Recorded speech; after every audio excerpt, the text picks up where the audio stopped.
નમસ્કાર, હું છું દીપાલી. TV13 ડિજિટલ પ્લેટફોર્મ સાથે આપનું સ્વાગત છે.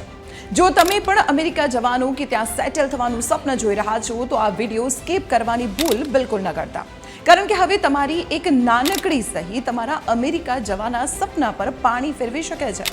અમેરિકાના હોમલેન્ડ સિક્યુરિટી ડિપાર્ટમેન્ટે H-1B વિઝા અને ગ્રીન કાર્ડ માટે એક નવો આકરો નિયમ જાહેર કર્યો છે. હવે જો ડોક્યુમેન્ટ વેરિફિકેશન વખતે તમારી સિગ્નેચર એટલે કે સહી જરાય પણ અધૂરી, ખોટી કે શંકાસ્પદ લાગશે તો તમારી અરજી સીધી રિજેક્ટ કરી દેવાશે. અને હા, તત્કાલિક ફરી અરજી પણ નહીં કરવા મળે. તો ધ્યાનથી સાંભળજો, હવે કેવા પ્રકારની સહી માન્ય ગણાશે.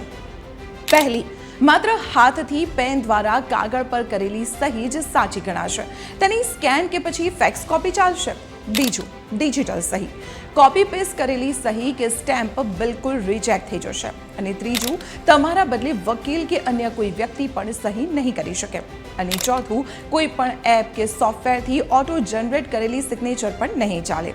આ નિયમનો પાયલોટ પ્રોજેક્ટ અત્યારે શરૂ થઈ ચૂક્યો છે અને 10 જુલાઈ 2026થી આ નિયમ કડક રીતે લાગુ પણ થઈ જશે. એટલે હવે અમેરિકાનું ફોર્મ ભરતી વખતે સહી ખૂબ જ સાચવીને કરજો. આ ઇન્ફોર્મેશન તમારા એવા મિત્રો સાથે જરૂર શેર કરો જેઓ અમેરિકા જવા માંગે છે.